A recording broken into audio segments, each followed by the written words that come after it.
Hi there, it's Polly here. Yay! With the indomitable Mr. Snoots. So look, I've seen many World War II skirmish games over the years for miniatures. There's a really good set of rules out there that I'd like to introduce you to. It's called the 5-man system. I'm going to specifically look at 5 men at Kursk. But this same group use this core system to do things that include science fiction stuff. So if you wanted to play like Aliens, Hunt the Bugs, or, Halo style, powered armor shooting each other, this core system has been extrapolated and used in many different ways. I'll give you a link to their drive-through or Wargames Vault site so you can take a look through.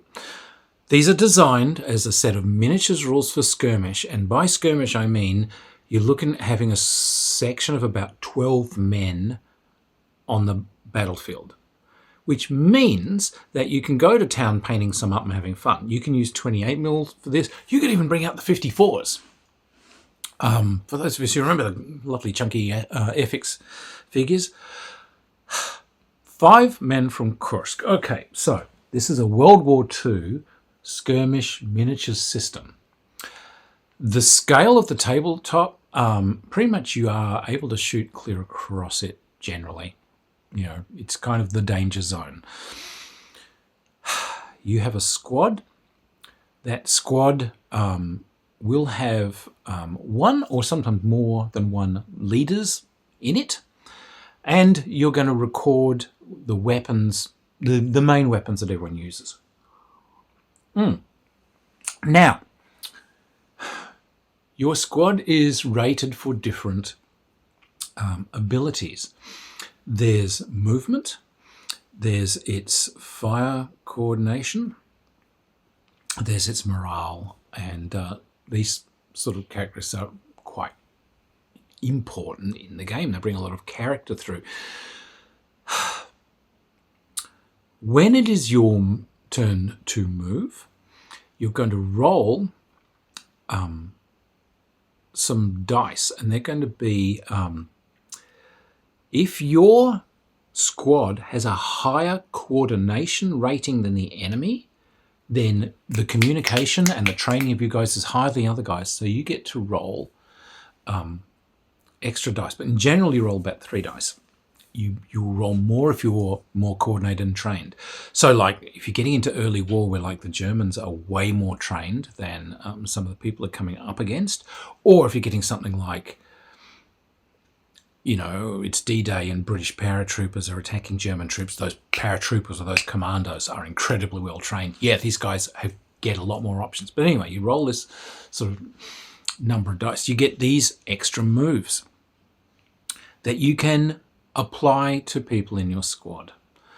Now, when you move a figure, you can do a normal movement for it, and then it can fire. Or you can sprint with it, which means you add an extra d6 to its movement, but you don't get to fire.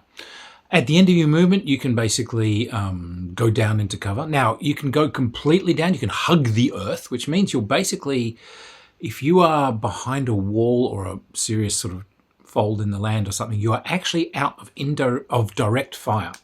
You are actually down, but you can't fire back either. You are completely down until someone flanks the cover. So, yeah, okay.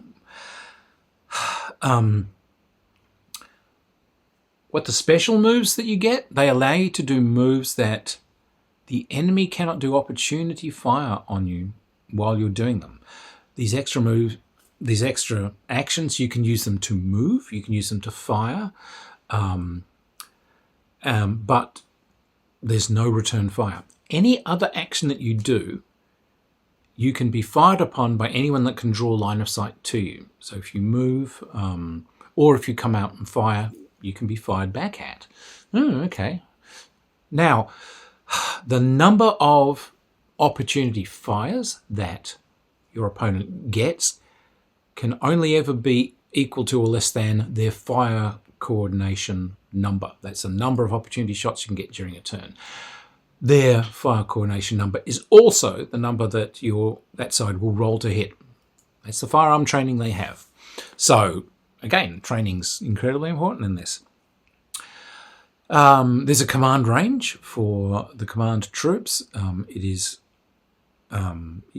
easier to move when you are next to or within command range, and you can only give special movement to guys who are, within your command range. All right, fair enough. Your figures have different status. They can be fine, everything's going hunky-dory. They can be nervous. A nervous character can either move or fire. He can't do both. They can be scared, which means they basically go into cover and they neither move nor fire. Or they can be basically morale broken and they're attempting to retreat. If they're physically hit, they can be wounded, they can be down, which means sort of out of the fight. You only get a set number of normal moves for your squad as well. So again, equal to your coordination. So you only get a set number of guys from your squad who can normally move. However, if they are close together or close to a commander, they can move as a group. So you can, have guys hugging together and hut, follow me, guys, etc. So, all right. So it's an interesting movement and action. Movement and action system they've got there. Where it starts getting interesting is the weapons. Now, every single weapon that you've got has different ratings, which is dice that it rolls. Now, there are two types of dice, and you're going to have to roll two coloured dice for characters. There are kill dice and there are shock dice. Weapons, as they fire, deliver kill and shock dice. The kill dice are used to actually wound people and take them out. You're looking for 1s and 6s. 1s kind of wounds people and 6 puts them down. The shock dice make characters nervous and scared. Some weapons, like say a machine gun, you've got two different types of fire that you can select for it. You've got sort of specific fire where you're actually doing concentrated bursts at someone, and that's got a lot of kill dice in it. Or you can fire it essentially for morale effect, where you are, sort of hosing fire into an area, and that does way more shock damage. So that's more to drive people into cover, to spread terror, and remove the other guy's choice of action. So you use it for pinning people while the rest of your squad actually does stuff. Excellent. So, some really interesting choices there. Now, if a guy goes down, you can do a buddy check. You can move another character onto them and see if they're okay. And you get to re-roll the kill dice, and you have to take whatever the result is. So if the kill dice comes up as down, the guy's permanently down. He's dead.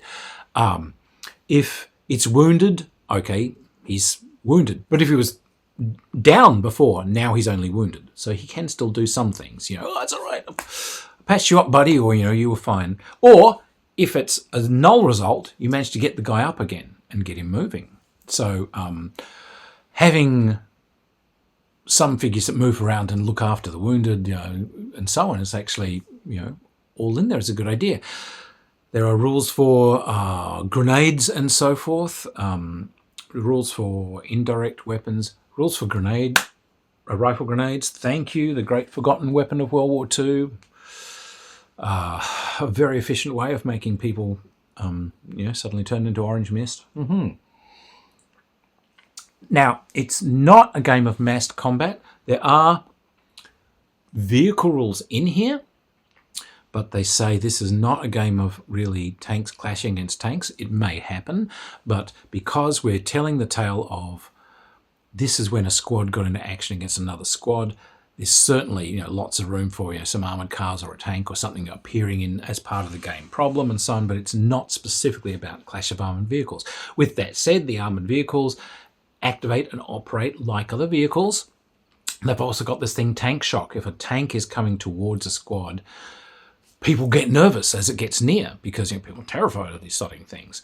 Now, your morale rating for your troops, that is your stick-to-itiveness. This is the number of free rallies you get a turn to remove the effects of that nervousness and scared from characters. So the ones that have got high morale tend to basically shrug these effects off and keep going and keep being able to move under fire. So that really comes through. It's a system that has some great simple bones, and they're really well done. So a game of this, you're going to get these. You're going to get a squad. I've got an American squad. I've got Garand rifles. What have they got? Well, I've got aimed fire. I've got quick fire on them, which basically does more shock dice because the bang, bang, bang, bang, bang, bang, you know, which is an option the bolt action rifles don't have. I've got each section's got an automatic rifle. What does that do? Well, it's actually really no more efficient than the rifles, but it does at killing, but it does spread more shock dice around it. Oh, okay, and it does have a slightly better range. Right, so again, not a bad thing for covering fire. It's not brilliant. Yeah. And as a support, we've got like a 30 cal machine gun with a team. You can add in support weapons and so on. So, you know, great stuff. We got a sergeant who's got a Tommy gun. What's a Tommy gun? Well, or, you know, a grease gun or what have you. Well, again, relatively short-ish range, but they do fling out a ton of shock dice. Oh, okay. Oh, great. Yeah, okay. Yeah, another good thing for suppressing people, and I can concentrate fire on someone. All right. And if you get extra kill dice, you can put those effects on other people who are close to the target. So whereas a rifle might be rolling like 1 kill, 1 shock, a Tommy gun might be rolling a kill and a bunch of shock, or concentrated, it might be rolling 2 kill or something. All right. Oh, so I might get a couple of people who are standing close together. Aha! All right. Good. So yeah, you can see the potential. They've got the ratings of different troops from different eras of World War II there. This is what early war Germans are like. This is what later war Germans are like. This is what people's paratroopers tend to be like. This is Italians. This is Russians. This is Russian guards. These are kind of SS troops. These are Volkssturmy kind of, we've been given high firepower, but, you know, we're a bit terrified kind of troops, or we're political fanatic troops. These are British, these are Americans, these are US Marines, who are like, you know, have different ratings to American infantry. Interestingly enough, they're not better than American infantry. I like it. It's like, no, they're trained for a different thing. They're more aggressive close up, but long range, you want the army. All right, great. There's all the optional rules in there for calling in artillery and all these sorts of things, bearing in mind that this is about the intimate fight between groups of a dozen guys on a side. Lovely. Where the rules really shine, they've put in a whole section here on infiltration games. Let's say you want to do a commando raid. You're going to do, you know, a thing where you've got to go and blow up the Nazi radio station, or steal the part from their new radar, or capture that enemy general, or steal the plans, or all those typical kind of commando things. The thing that virtually every cool World War II action movie in the universe is all about.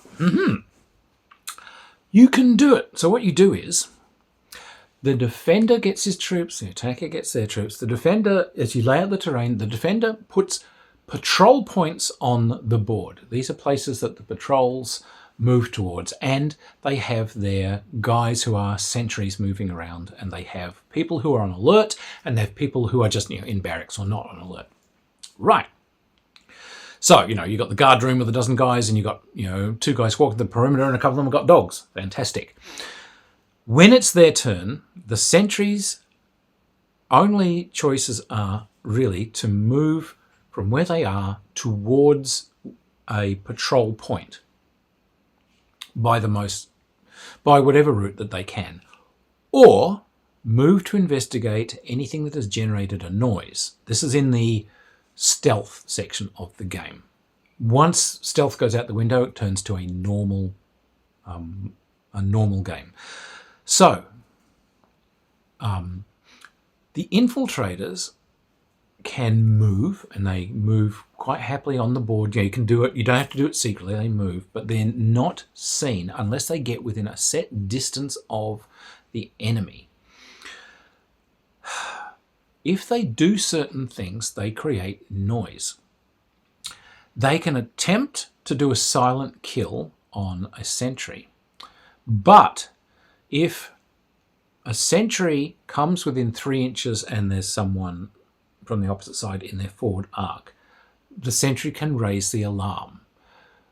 If someone's gone to ground, they can't be seen.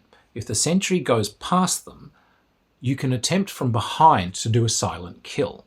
You have to do you use the normal kind of melee battle rules, but you get a surprise strike, which is in there, and you get a bonus because you've done a surprise strike. If you kill them, all is fine.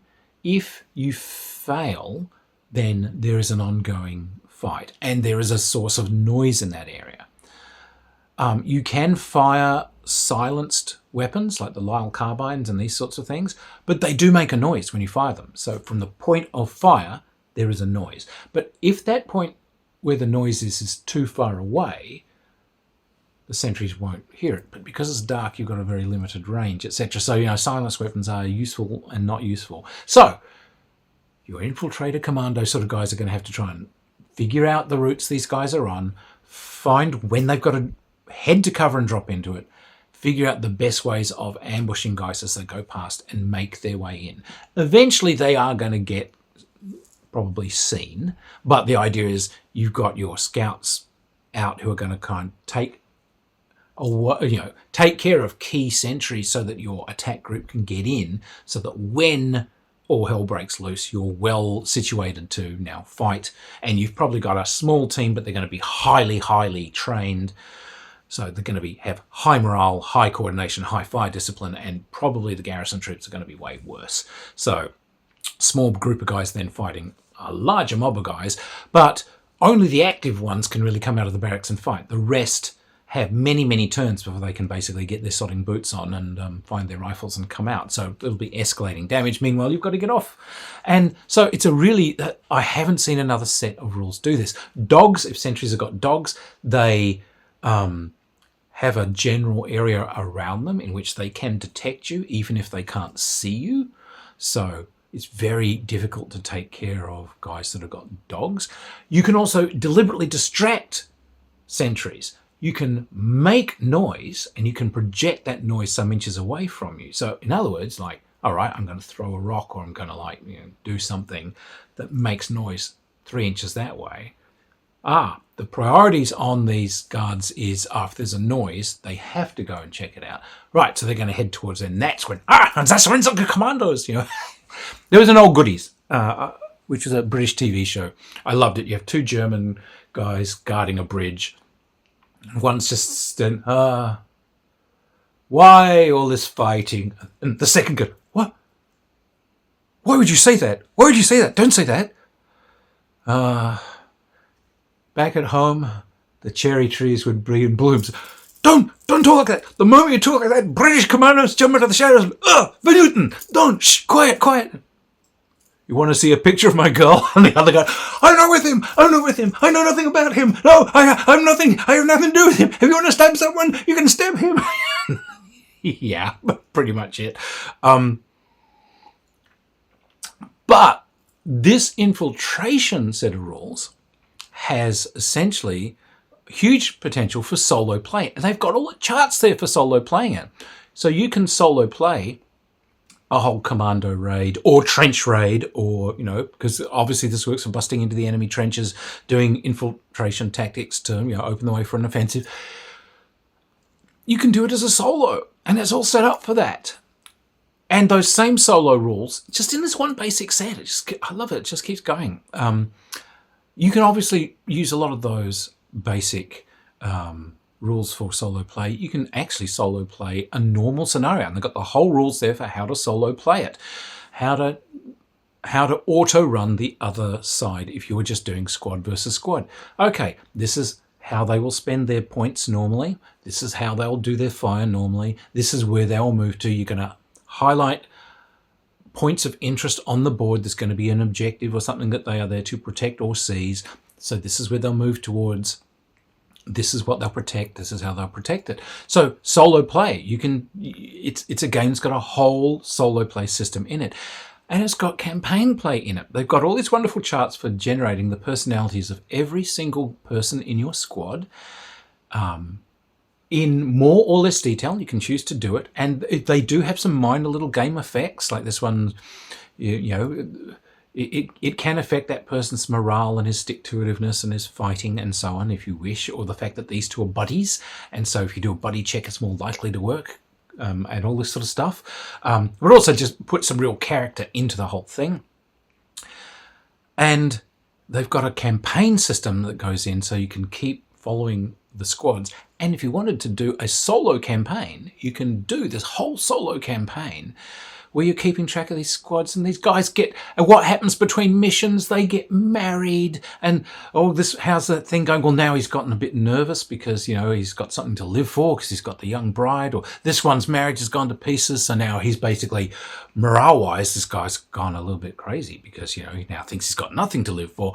This one, he's got promoted, he's bigger in his boots, he's got a higher command radius, but these guys over here resent him. It's all in there. It's a whole thing for making these cool little stories as you go on and make this thing. And some characters can retire. Oh, this guy's been sent back to the States on a war bonds thing, so you don't get to use that character, you have to replace him, but hey, at least he got out of this, you know. So it's great.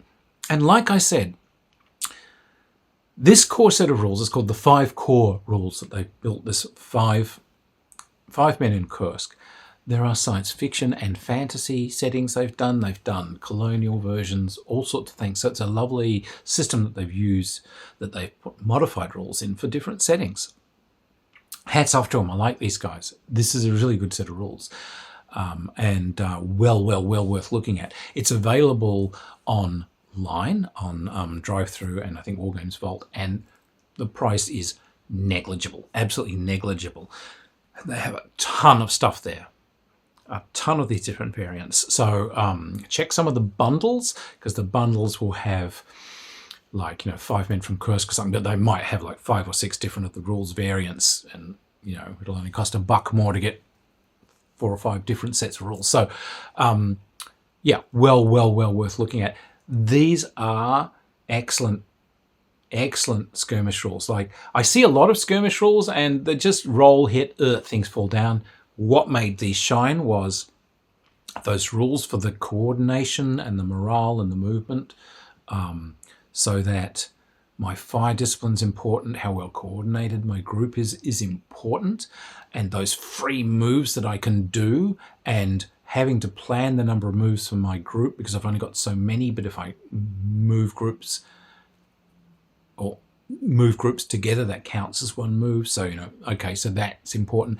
And that difference between the kill dice and the shock dice, so that I sometimes have a choice on my weapons, not only as my fire pinning people, but I also have a choice to use weapons deliberately to try and drive people into cover and pin them while I work around the sides and set my guys up for better opportunity shots at them when they start coming out of cover, or work around close and start grenading these guys or whatever, you know. So that very small unit tactics are actually brought out and can shine, which I don't see in many skirmish systems. So hats off to these guys. I've played these rules several times now, and they're simple, full of nuance, and great fun. And I did one of those commando attack scenarios as a solo, and it was a scream. It was really good. There was real tension. It's like, oh, which way is this guard going to go, left or right? Oh, God damn it, the guy with the dog's turning up. And, he's going to smell out my 2 guys hiding behind the hedge. So, you know, it was great. It was really well done. It was, you know, it was Dirty Dozen. It was... it was Where Eagles Dare, you know. And again, you don't see that in a skirmish game. You don't get that feel normally from that kind of movie that you'd like to see, you know, played out on a tabletop. But in this one, you can. So highly recommend this one. I think it's a great piece of design work. It's simple and elegant and consistent. It's easy to learn. It has a great feel to it. It's nuanced. It has solo playability built in from the ground up as part of the core intention of the game is clearly to use this as a solo game when you wish. It plays beautifully as a solo game, as opposed to, oh, you can do it solo. No, it plays beautifully solo, and the whole campaign thing and the ability to play that solo campaign and sort of do a whole Band of Brothers kind of story about your squad, or if you're doing the science fiction version, for the Empire. Great. What a cool little gem of a game. Snoots liked it. I was actually playing against Snoots, which is kind of cool. Yeah, he represents the other side in the solo things, and he's a bit of a cunning dog. Anyway, if you've liked the reviews, please hit likes, hit subscribe, run forth and tell the story in the streets. Hopefully, I get to see some of you around the games table sometime. Keep enjoying games. Keep laughing. Keep being the best possible ambassadors for your hobby out there, and we will see you later on. Cheers, everyone. Bye.